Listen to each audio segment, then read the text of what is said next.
یہ کہتے ہیں کہ بعض لوگ بات بات میں سامنے والے کو بے ایمان کہہ دیتے ہیں، تم تو بڑے بے ایمان ہو، تو یہ کہنا کیسا ہے؟ اور اگر کوئی جواب میں غصے میں آ کر کہہ دے ہاں بھائی میں تو بے ایمان ہوں، تو کیا حکم شرع ہوگا؟ کیا یہ کافر ہو گیا اور تجدید ایمان لازم ہوگا یا نہیں؟ دیکھیں، ہمارے جو عرف ہے، ہماری گفتگو کا جو اسلوب ہے، کلام ہے، ہمارے یہاں جو اس سے معنی لیے جاتے ہیں وہ کافر والے نہیں لیے جاتے۔ بے ایمان کا مطلب خیانت کرنے والا، مکمل دیانت نہ کرنے والا۔ جیسے ہم دکانداروں کہتے ہیں تم تو بے ایمان ہو، صحیح نہیں تولتے تم، تو یہ نہیں کہنا کہ تم کافر ہو، بلکہ یہ کہ تم پر ایک ذمہ داری ہے، تم اس کو صحیح طریقے سے پورا نہیں کرتے، امانت میں خیانت کے مرتکب ہو رہے ہو۔ تو لہٰذا یہ لفظ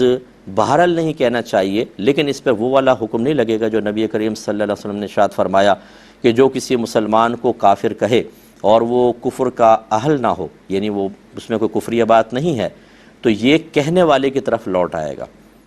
تو خلاصہ کلامی اگر کسی نے ایسا کہا اور سامنے والے نے کہا ہاں تو میں تو بے ایمان ہوں، اب یہ بس یہ ہے کہ اس نے جب اپنے آپ کو بے ایمان کہا تو اس کی نیت معلوم کر لیں۔ اگر یہ کہتا ہے کہ جس معنی میں اس نے مجھے بے ایمان کہا میں نے اسی معنی میں کہا کہ ٹھیک ہے اگر تم مجھ پہ الزام لگاتے ہو، ٹھیک ہے بھائی میں خیانت کرنے والا ہوں، پھر تو ٹھیک ہے، وہ کافر نہیں ہوگا، تجدید ایمان کی حاجت نہیں ہے۔ لیکن خدا نہ خواستہ اگر اس نے اسی قصد و ارادے کے ساتھ کہا کہ میرے تو ایمان ہی نہیں ہے،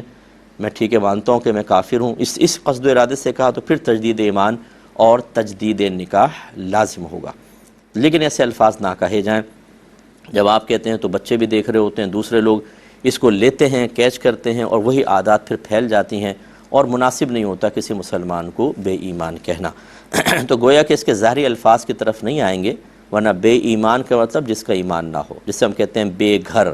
کہ اس کا گھر نہیں ہے، ایسی بے ایمان کا مطلب جس کا ایمان ہی نہ ہو، جس کا ایمان نہ ہو وہ کافر۔ لیکن بعض اوقات الفاظ اپنے حقیقی معانی میں استعمال نہیں ہو رہے ہوتے، مجازاً ہم دوسرے معنی لے رہے ہوتے ہیں، جیسے یہاں پر بے ایمان سے مراد خائن، امانت میں خیانت کرنے والا، ذمہ داری پوری نہ کرنے والا، چیٹنگ کرنے والا، ملاوٹ کرنے والا، تو اس کا وہ کفر والا حکم نہیں ہوگا۔